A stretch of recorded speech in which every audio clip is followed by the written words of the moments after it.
Hello friends, welcome to VLS kitchen. ఈరోజు నేను చేయబోయే రెసిపీ గ్రేవీతో చికెన్ ఫ్రై.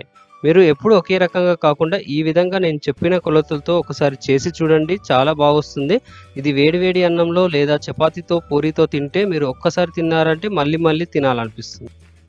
మీరు కనుక మా ఛానల్ని ఫస్ట్ టైం చూస్తున్నట్లయితే మరిన్ని లేటెస్ట్ వీడియోల కోసం క్రింద ఉన్న సబ్స్క్రైబ్ బటన్ని క్లిక్ చేయండి.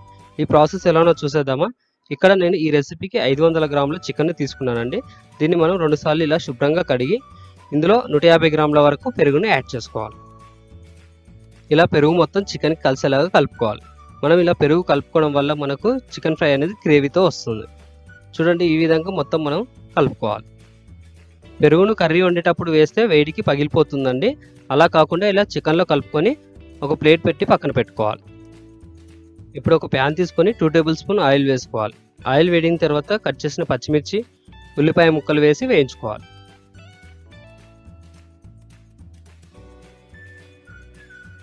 వీటిని లో ఫ్లేమ్లో కొద్దిగా కలర్ వచ్చేలాగా వేయించుకోవాలండి. ఇలా వేగిన తర్వాత కరివేపాకు రెమ్మలు అలానే పుదీనా వేసి కలుపుకోవాలి.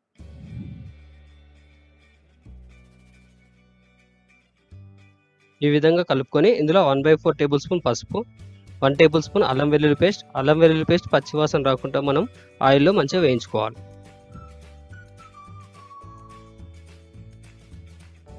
మనం ఇంతకుముందు మ్యారినేట్ చేసి పెట్టుకున్న చికెన్ ఉంది కదండి, ఇప్పుడు ఆ చికెన్ని ఇందులో కలుపుకోవాలి. ఈ చికెన్ మొత్తం కలిసేలాగా కలుపుకోవాలి. చికెన్లో పెరుగు వేసి మనం మ్యారినేట్ చేసాం కాబట్టి మనకు చికెన్ అనేది త్వరగా ఉడికిపోతుందండి. మన గ్రేవీ కూడా బాగా వస్తుంది. ఇలా మొత్తం కలిపిన తర్వాత దీనిపైన మూత పెట్టి 3 నిమిషాల పాటు మీడియం ఫ్లేమ్లో ఉడికించుకోవాలి. ఈలోపు మిగతా ప్రాసెస్ చూద్దాం. ఇప్పుడు ఒక మిక్సీ జార్ తీసుకొని కట్ చేసిన ఉల్లిపాయలు, కట్ చేసిన టమాటాలు వేసి వీటిని పేస్ట్ లాగా మనం గ్రైండ్ చేసుకోవాలి. చూడండి, మనకు పేస్ట్ అనేది ఈ విధంగా ఉంటే సరిపోతుంది. 3 నిమిషాల తర్వాత ఒకసారి ప్లేట్ తీసి మొత్తం కలుపుకోవాలి. చూడండి, మనకి ఇక్కడ ఆల్మోస్ట్ చికెన్ అనేది 50% ఉడికిపోయింది. గ్రేవీ కూడా చూడండి ఈ విధంగా ఉంటే సరిపోతుంది. ఇందులో ఇంతకుముందు గ్రైండ్ చేసిన పేస్ట్ని యాడ్ చేసుకోవాలి. ఈ ఉల్లిపాయ టమాటా పేస్ట్ మొత్తం కలిసేలాగా కలుపుకోవాలి.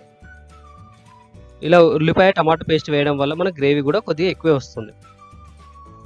చూడండి, ఈ విధంగా మొత్తం కలిసేలాగా కలుపుకోవాలి.